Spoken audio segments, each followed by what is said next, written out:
You ever get that feeling, that deep down sense of unease, like you're just not quite built for the world we're living in? Well, it turns out you're probably right.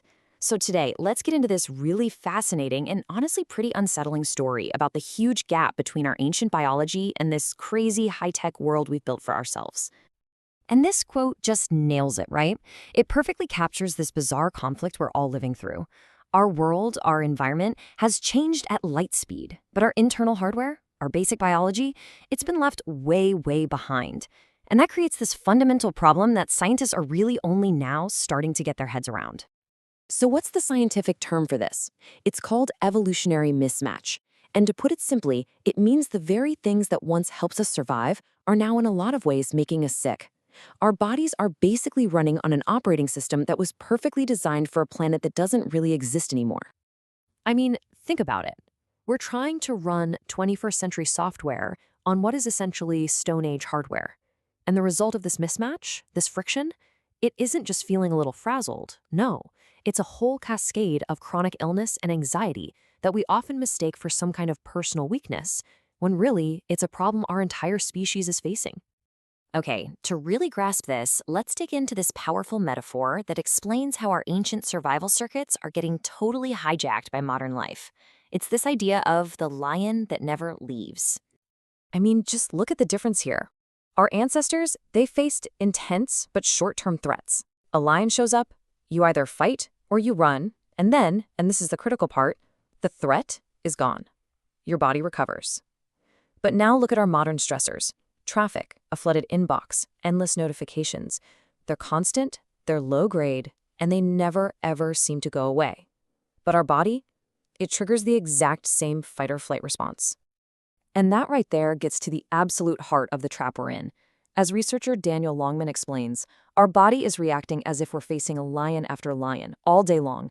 This puts us in a state of perpetual emergency, just running on adrenaline with absolutely no off switch. And this isn't just some interesting theory. The biological consequences of this constant low-grade stress are showing up in our global health data. And the numbers, well, they are truly staggering. Let's take a look. First up, and this one is a real shocker, our reproductive health. We've seen a more than 50% drop in global sperm counts in less than 50 years. And no, this isn't just about social choices. Researchers are linking it directly to the biological chaos caused by the chronic stress of our modern lives. And it's not just our physical health that's taking a hit. Our mental health is in crisis. Anxiety disorders are now affecting nearly 300 million people all over the world. We're talking epidemic levels that our healthcare systems just can't keep up with. But believe me, it doesn't stop there. The fallout includes an absolute explosion in chronic inflammation, a surge in autoimmune diseases where the body literally attacks itself, rampant sleep disorders, skyrocketing depression rates, and collapsing cardiovascular health. You see, these aren't separate issues. They're all symptoms of the same core problem. So this begs a really big question, right? If our environment is the problem, why can't we just, evolve to handle it? Well, the answer lies in the shocking, breakneck speed of our progress, which has just left our own biology completely in the dust. Just look at this timeline. For almost all of our 300,000-year history as a species, we lived as hunter-gatherers. Then, in the last 250 years, which is a mere evolutionary heartbeat, we invented industrial society. In just the last 15 years, we put a supercomputer in every single pocket. Our genes just haven't had a chance to catch up. Not even close. As the lead researcher on this, Colin Shaw, puts it, meaningful genetic adaptation. That takes tens, even hundreds of thousands of years. We've tried to cram all of that change into a single century, and biologically, it's just an impossible task. So, what's the alternative? Well, evolution's default method is, frankly, brutal. It's natural selection. We could just wait for chronic stress to filter people out over hundreds of generations until only the most resistant are left. But let's be real. That is not a solution. That's a tragedy. And this is where our story takes a hopeful turn. Because there's something different about us. We are the first species in the history of this planet to become aware of our own evolutionary predicament.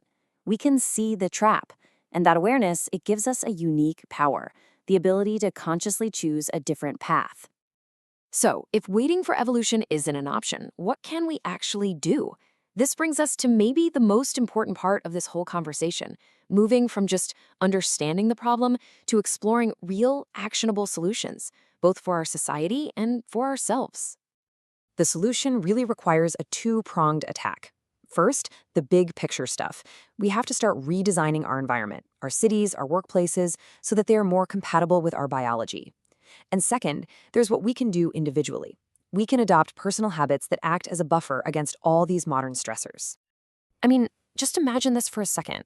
Cities where green space isn't just some nice little extra, but is treated as essential infrastructure, where we actually protect natural darkness and quiet as public health resources, where our buildings are designed to connect us back to nature. This isn't science fiction. This is a blueprint for a healthier human future. Now, obviously, that kind of large-scale change takes time, but here's the good news. You don't have to wait for the world to change. There are powerful, immediate steps you can take to start bridging that gap between your own biology and the world around you, and you can start right now. Okay, so here's the kind of personal toolkit. We can start by reconnecting with natural light cycles, getting sunlight in the morning, dimming lights at night. We can get our weekly dose of nature. And the science is pretty clear here. 120 minutes a week seems to be the sweet spot for lowering stress. We can create firm boundaries with our technology, prioritize real, face-to-face community over digital connections, and actually seek out the restorative power of silence. These aren't just little wellness tips, they are powerful, practical buffers against evolutionary mismatch. You know, if you take one thing away from all of this, let it be this.